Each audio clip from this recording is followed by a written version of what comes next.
feel like it's pretty normal of me to love personality quizzes and tests of any kind, seeing as I was the generation of Tiger Beat, 17 magazine, and Coke or Pepsi books. This video is an excuse for me to take some more tests and also retake tests that I've already taken years ago to see if I remain these same personality types outlined by these different methodologies. I will not be talking about the validity of these tests. If you are interested in that, I'm sure there are YouTube videos and articles on that. So after I take the tests, I'm going to compare them to my mental illness and see what overlap there is. This idea kind of stems from this piece of art that I saw first on Pinterest. An illustrated man is saying, "I love your personality," and the woman is saying, "Thanks, it's a disorder." And with that, I wondered if and how much my personality disorder, which is called obsessive-compulsive personality disorder, is reflected in these popular tests. So before getting into the test, we're going to talk for a second about what obsessive-compulsive personality disorder, just to lay the groundwork. If you already know this, feel free to skip ahead. I'm going to be reading the definition from Wikipedia for consistency purposes. Obsessive-compulsive personality disorder, or OCPD, no, this is not OCD, is marked by an excessive obsession with rules, lists, schedules, and order, a need for perfection that interferes with efficiency and the ability to complete tasks, a devotion to productivity that hinders interpersonal relationships and leisure time, rigidity and zealousness on matters of morality and ethics, an inability to delegate responsibilities or work to others, restriction functioning in interpersonal relationships, restricted expression of emotion and affect, and a need for control over one's environment and self. I'll put these exact tests in the description box. Number 1, let's start with Myers-Briggs. I have always thought, because I've tested this before, that I'm an INFJ, but we are going to retest that. I do think it makes sense to retest every so often. I don't know the last time I took this, but I've been hanging on to the INFJ personality ever since. So the big reveal, my result is an INFJ still. An INFJ is nicknamed the Advocate. Also, something I did learn this time is there's also there can be an additional letter or phrase at the end of your INFJ or your MBTI, I'm not sure which, to further describe you. And mine is a T, and I found that T means turbulent. So that made me laugh. According to this description, so again, I'll put the company down below, INFJs have a rich inner life characterized by complex emotions, a deep sense of empathy, and a, quote, unwavering commitment to your principles. Already, I'm seeing that as a very strong tie to OCPD. People with OCPD have very, very, very strong ties to their morals and ethics. They believe that there's a right and a wrong, ways of doing things, ways of being, beliefs, and they hold very, very strongly to those. It also says, quote, your perfectionistic tendencies drive you to constantly improve yourself and the world around you. This can be exhilarating and exhausting.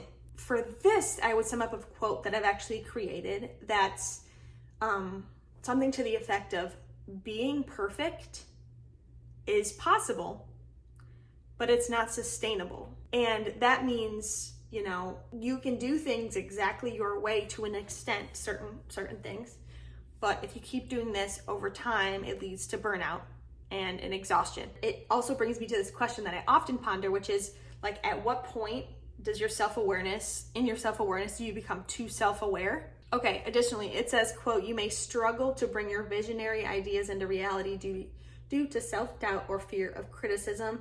And it notes a, quote, sensitivity to criticism and tendency to internalize stress. Yeah, I don't know how to manage my stress, number 1.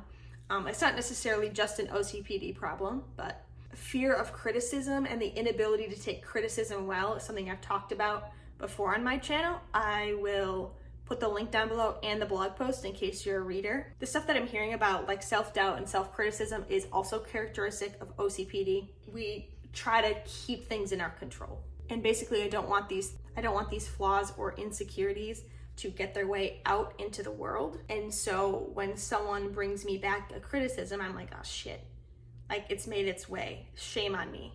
The next thing they talk about is work. And they say that INFJs need work that's aligned with their values and are that these people are well suited for counseling, healthcare, education, and nonprofits. I think this is interesting because I've worked in nonprofits, education, healthcare, and talk about mental health on the internet. And then it also says, however, our idealism will sometimes clash with the realities of the working world, like mundane tasks and office politics. Well, I recently quit my job because of these things that I actually just listed. So I feel like there is an overlap there between OCPD and INFJ. I left because my values were not aligning with this company. There were a ton of office politics. There was a lot of communication and conflict issues that were not, managed properly. Now I can see why it is because of that, doesn't have that alignment for me. And as a person with OCPD or just as a person who has very strong values and belief in what I think is right and wrong, that's pretty much got to align with my work, or I'm going to struggle there. This is one of my favorite parts. So I'm going to read through the strengths and the weaknesses of INFJs. So a strength of an INFJ is they're problem solvers, and a weakness is they are problem solvers. So they're trying to improve everything that they possibly can. They're seeing problems and cracks in things, which can ultimately lead to their own demise, I guess, in a way, because you don't have time to be able to fix everything. It's also not your job to do so. Second, they're empathetic. That's a strength. Weakness, empathetic. They're too emotionally porous. You're soaking up too much of what those around you are feeling, and it's hurting you. But it's positive because you can understand where other people are coming from. Next, they're purpose-driven. This is a positive. However, being idealistic is actually considered a weakness. A strength, we're self-improvers. And a weakness, we're self-critical. So in other words, too much of a good thing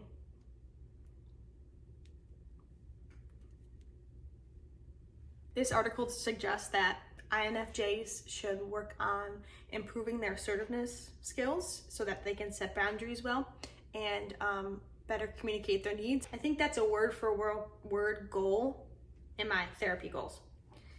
Second is to build more emotional resilience around criticism, receiving criticism.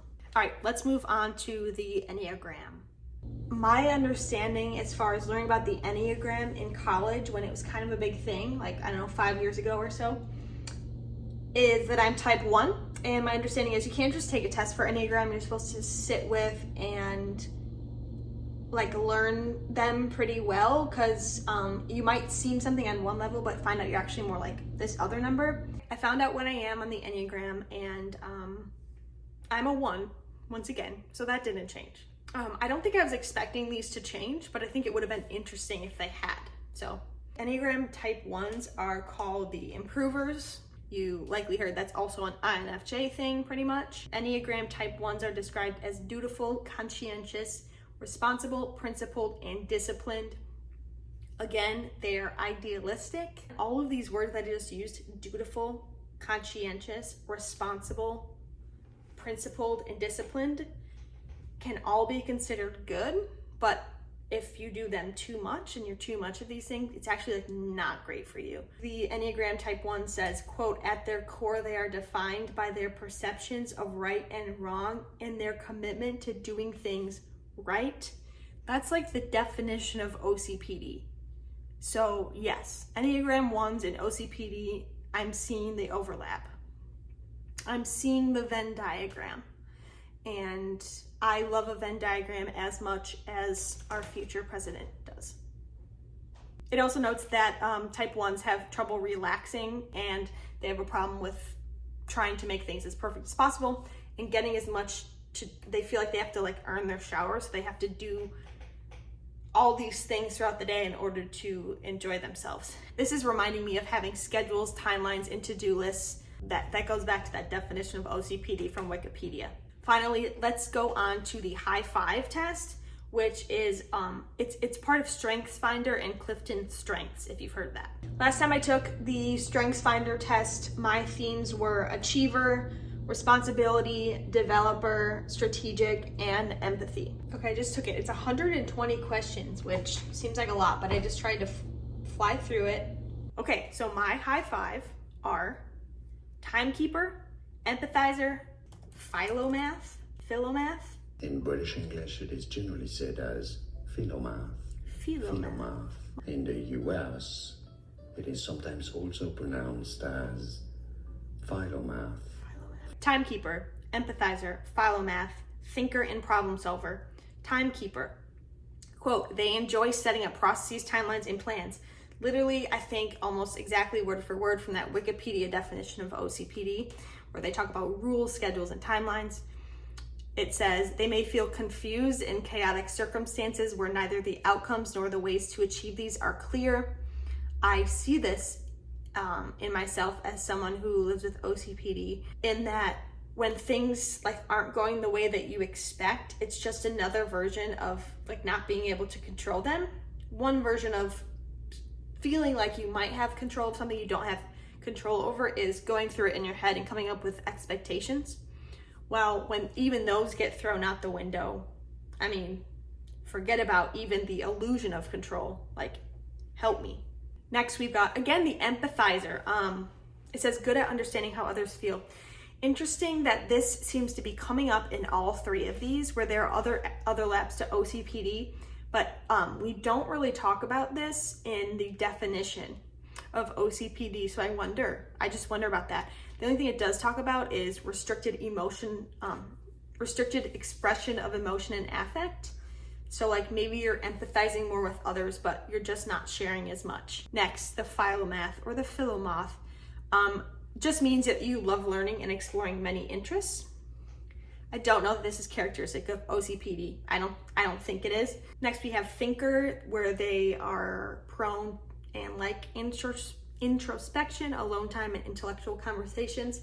The way I see that overlap potentially with OCPD is, I think as someone with OCPD, I do not like group work. I like to do stuff independently because it means I have control over a lot more aspects than I would if I was working with other people. And so, I don't know, that's kind of in the thinker territory of leaning toward more alone time and introspection than maybe like time with others. Finally, problem solver. This is, I think that it matches up beautifully, perfectly. Quote, they love uncovering flaws, diagnosing problems, and coming up with solutions. It is difficult for them to simply sweep unresolved issues under the rug and keep going as if everything is fine. I am unable to simply sweep things under the rug as if it's fine, and it's often to my detriment, because you get to a point in, let's say you're like in the work life and you're at this point in a certain project and you're like, wait, that thing from way before that isn't affecting the project overall but could maybe kind of, was actually like slightly wrong. Like it needs to be fixed. I'm not gonna just let it slide. Also, if I see something in some email, I'm gonna, if it's not a priority right now, I'm gonna write it down so that it eventually is addressed. I'm not gonna let it slide. I'm not gonna let anything slide. It's all gonna be addressed if it can be addressed with a solution. Obviously, there's an extent to which being a problem solver and identifying problems and the solutions is a healthy thing to do. There's also an extent when perhaps it goes too far. I did this video because I knew that there would be overlap with my personality disorder, obsessive-compulsive personality disorder, and these like types of personalities that these quizzes and thought categories, I don't know what they are, methodologies lay out. I knew there would be similarities. It brings me again to a question that I think about, which is my personality disordered? So like, is it a mental illness? Is it truly a mental illness? Or is it just a personality that not as many people have, and that's not as accepted as other personalities out there? And then, then the question is also, are there type 1s? Are there Enneagram INFJs that don't have OCPD? And when is like the cutoff of how extreme you are in these extremely set in these personalities that it becomes mental illness versus just being one of the 16 types of personalities or whatever. And truly there are infinite types. So I don't know if I'm saying this well, but that's what this brings up for me. This is also bringing up the question of the validity and role of diagnosis in general, especially diagnosis created by the DSM. I talk about this in my upcoming book. Stay tuned for that. If you do want to stay up to date with book updates, you can sign up for my email newsletter. It's free. It's just going to come to it's not a Substack. It's just going to come to your email. And then you can also keep up with me on Instagram. Thank you very much for watching this video. If you love personality tests, I encourage you to do this as well. But caution, of course, as I always have a caveat to everything. Don't let these be self-fulfilling prophecies. Try to stay away from confirmation bias. Etka, etka, etka. See you in my next video. Bye.